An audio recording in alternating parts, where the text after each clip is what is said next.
Hello, this is George Sherritt. I just finished doing your inspection and I'm going to do a review for you. The roof originally was a cedar shake roof. I could see remnants of it in the attic.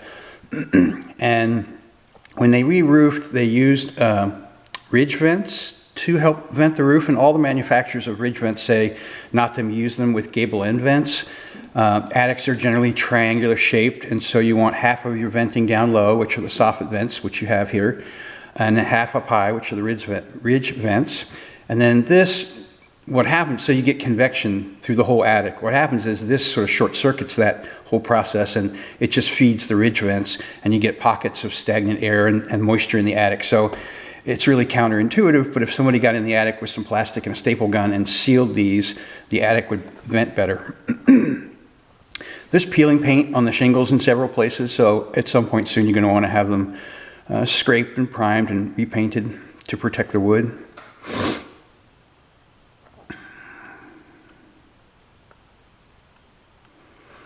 This is under the enclosed deck on the left wall of the house. I don't think this was original because I don't think a builder would have done this, but they have nailed the joist hangers right to the cedar shingles, and that's not a structural member. Ideally, you would attach what's called a ledger board there, and you would flash it up behind the siding and out over the top of the board, and then lag bolt it, screw it to the structure, and then put your joist hangers on there. So I would recommend someone correct that. It's not very strong to nail into cedar. There's a little bit of vegetation against the house on the back left corner, so I'd recommend that be trimmed away.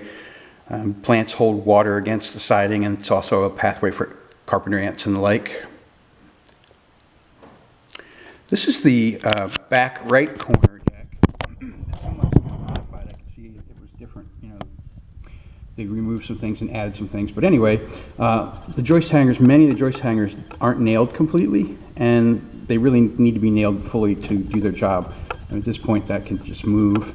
So somebody needs to go into there and nail the rest of the joist hangers. I would say the majority of them are not nailed completely. This is your air conditioner, made by Carrier. That's a little technical information I'll blow up when I get home to my office and look at it. It'll tell me the size of the unit and probably the year it was built. I wasn't able to operate it when it's below 60 degrees Fahrenheit. I can't operate air conditioners. I can damage them. I took that picture because I didn't know if we were going to be able to get in there. It was a locked knob, but the front door key opens that, so I was able to get in there. I think there's wood rot in this flat surface next to the front door. Often if I'm in a place where you can't see it, I'll take my pocket knife out and poke, but I didn't want to do that because it's right at the front door. But many of these boards are really misshapen and mottled, so that tells me they're probably rotten. Have a contractor replace those. I didn't walk the roof like I usually do. It was too steep and icy today, so I just looked at it from the ground and with binoculars. There's debris in the valleys in several places that can keep water from shedding correctly, so I'd recommend the valleys be cleaned. It was 31 degrees when I was getting started here. This is in the little crawl space behind that door I just showed you. There's a bathroom fan that comes out and kind of goes over towards a concrete wall vent, but it really should go to the outside and be, dedicated outside, because that moist air isn't just going to magically go out. It's going to billow out here and potentially cause damage to the wood here. Hot water heater was in that little room under the house. It's made by Whirlpool.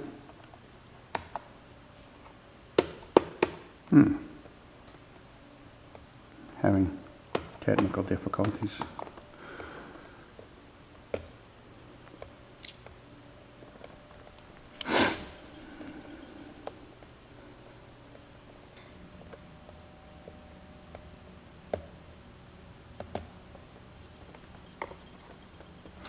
Okay. Is this on city water? Yes. I think it is. This appears to be on city water, and ideally when you have city water, there's usually a one-way valve in the supply line, or a check valve they're called, And so all the water in your house is kind of a closed system, and when you heat water in a hot water heater, it expands and it has to have somewhere to go. And so we install what's called an expansion tank above the hot water heater, which is about the size of a big football. It's Washington water. Okay, great. And it has an air bladder in it so that as the water expands, as it heats, it'll compress that air and not cause problems. So I'd recommend an expansion tank be installed on the hot water heater. There's some technical information about it. The vent for this is called B-pipe, double wall B-pipe, and it can't be in contact with anything. It has to have a 1-inch clearance, and it's in contact with the wood framing here and with the insulation, so I'd recommend that be corrected. Then I went down in the basement. The lowest section of handrail, the bracket's broken, so that should be replaced. The little gas stove downstairs was turned off at the gas valve. I don't turn gas valves on because I never know for sure why they're turned off, but you could have it serviced or have the sellers demonstrate that it works for you. There were a couple stains in the carpets down there. You may want to have them cleaned. If they don't come clean, you might need to replace them. There's another crawl space area that you access through a door in the basement. There was a sump pump there. I don't really have any way to test it. I don't have, a hose with me.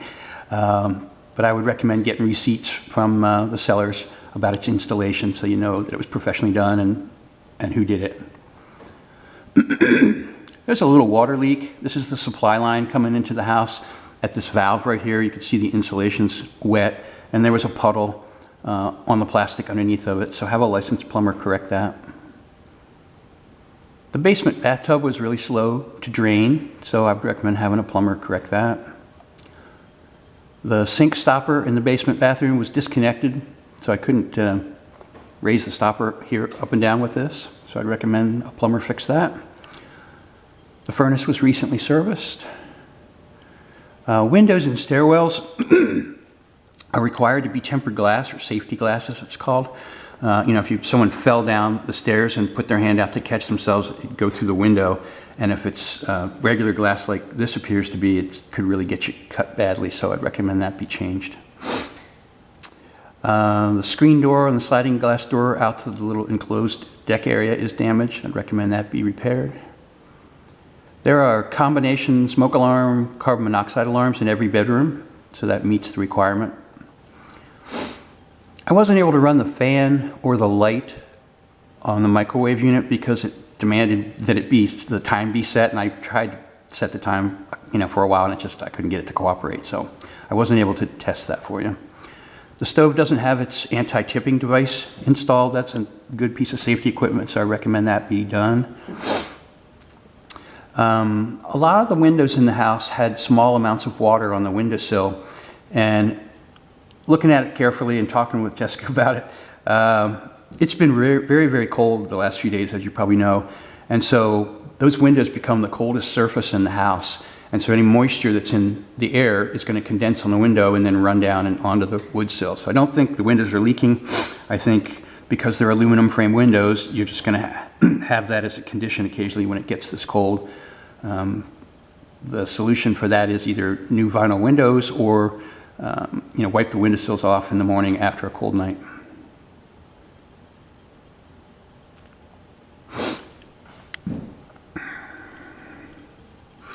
The screws on the electrical panel out in the garage aren't the correct screws, and they don't bite. I couldn't get them to catch, and then so I took the panel off a second time and set it down and took the screw, and you can actually take the screw and just push it into the hole and pull it back out. So I need to get a wider diameter screw to bite into the holes that are in the panel. This is in the attic above the garage. The utility room fan is quite long. I get it, it's going out to the sidewall, but it should be insulated. We're above the insulation, so it's going to be very cold. This metal pipe's going to be cold.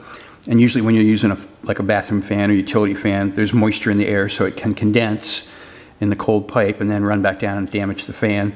Or if there's a dip, it'll gather there and then start to grow things like a petri dish.